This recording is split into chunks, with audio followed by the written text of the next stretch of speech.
变胖是因为脂肪累积导致的，还是蛋白质摄取导致的？今天它的主要的讲题，我想要针对新春过年的时候，可能大家一起吃饭啊、聊天会聊到的一些健康饮食上的议题。因为过年是一个很团聚的日子，大家彼此在叙叙旧、关心彼此的状况的时候，你们最常听到的一些饮食上的一些疑问，或者是说健康上的疑问，最近会让你们在团聚的时候探讨到的议题，主要会是什么呢？以肉类来讲，我们本身可以先去区隔一下，它跟鱼、海鲜有一个极大的差异是，它本身身上的动物性饱和脂肪含量相对比较高，在陆地上的4只脚的、2只脚的都有这个特性。那比方说很好吃的和牛啊、牛肋排、牛小排、猪肋排，或者是我们的鸡翅，像这一些位置，它的含油量会相对比较高。所以今天你在以这样的食材为主要的蛋白质来源的时候，变胖是因为脂肪累积导致的，还是蛋白质摄取导致的？目前我比较倾向直接跟你说，脂肪累积导致的占比是相对比较高。为什么呢？因为我们在吃蛋白质的时候，它有一个特性叫做食物生热作用，也就是说，你为了消化这些蛋白质，身体要先耗费更大的力量去利用这些蛋白质，所以它反而是增加你的能量消耗，是相对比较容易平衡掉，不会因为吃蛋白质而那么容易变胖。但是如果你的蛋白质本身含有相对比较高的脂肪，它确实比较容易变胖。那反过来说，鱼类，尤其是像台湾的一些养殖鱼类，或者是说相对比较浅海鱼类，它身上含有的油量本身不那么高。假设今天我选择比较深海鱼类，我选鲑鱼，我选青鱼，它含油量高了可是它有个特性哦，它身上的脂肪酸形式叫做 omega 3脂肪酸。omega 3脂肪酸，对，它吃进来还是油脂的热量，每一克可以提供到9大卡。可是呢，因为这些脂肪酸在人体的利用消耗需求是非常大的，因为我们暴露在一个经常需要发炎的生活环境下，所以当这些抗发炎的鱼油吃进来的时候，它的作用速度是非常快，消耗量很大，所以有很快去平衡掉。所以我会强调的东西是，今天如果是你刚刚讲的肉、鱼、海鲜，是否会因为摄取这些蛋白质过量而导致肥胖？比较跟你明确讲的东西是，如果今天选择的是在陆地上的肉类，它确实有可能因为高油脂而让我们容易变胖，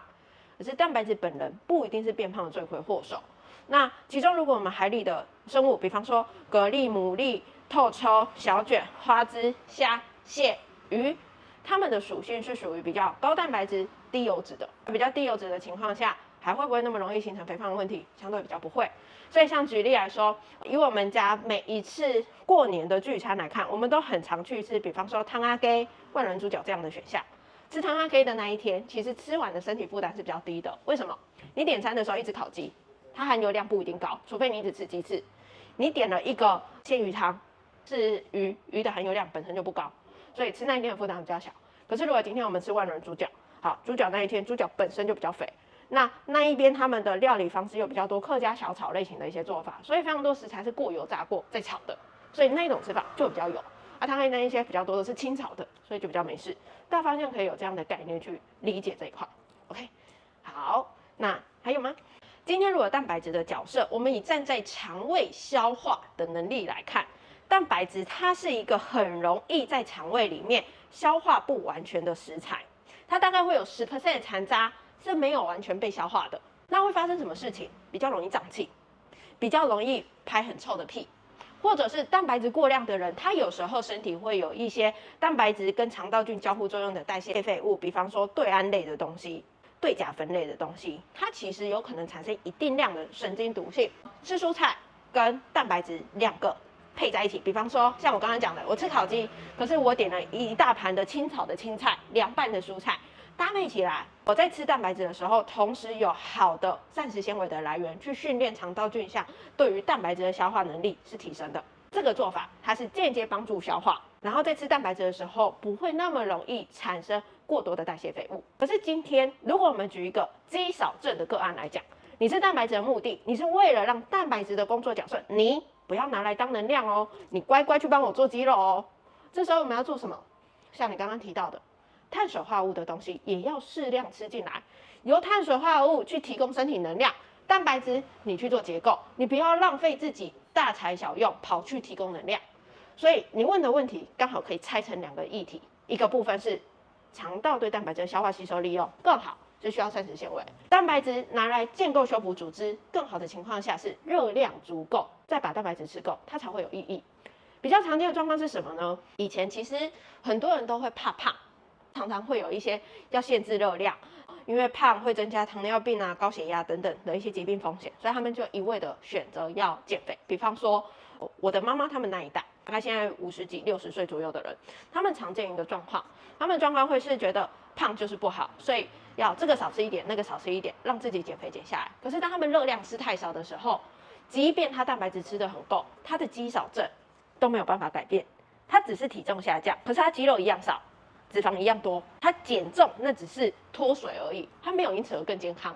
那像这样子就是一个大家要去注意的议题。你今天想要改善肌少症的时候，记得热量先摄取足够，蛋白质吃进来，它才会去扮演对应的角色。如果比方说像我的状况好了，我50公斤，我每天都吃到自身体重2倍的蛋白质，我都吃到100克的蛋白质，可是我每天的热量需求是1200大卡，我连1200大卡都没有吃到，我的热量全部都是拿来只是吃蛋白质而已的时候，我会因此而增肌吗？我会因为我蛋白质吃得多而增肌吗？不会，只要热量不够，你蛋白质够，能不能增肌？没有办法增肌，可是可不可以拿来不要流失那么快而已？可是没有办法从负的分数变成正的分数，热量不够，就算补蛋白质也不会有用。可是刚刚也有带到另外一个很好的议题，运动，那是另外一个议题。运动，尤其是肌力形态的运动，它会产生一个讯号，是把蛋白质拿来建构、修复肌肉。所以有运动会帮助蛋白质利用能力更好。可是今天如果他有运动了，蛋白质吃多了，可是它热量一样不够，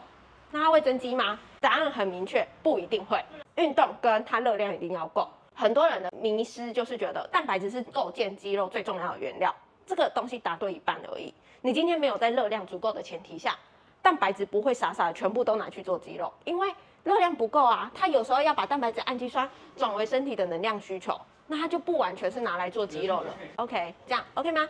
所以有几件事情，运动一定会帮肌肉合成、蛋白质利用有绝对的加分。可是条件如果发生在热量不够，不一定会有用，这是一定要去注意的。因为非常多人会有一个状况是，只有一味的补蛋白质，可是没有顾及自己的热量够不够。所以还是要吃饭。一定要吃饭啊！所以那种不吃饭的，我今天我们在头壳里受伤，因为他们看到的东西就是体重减轻，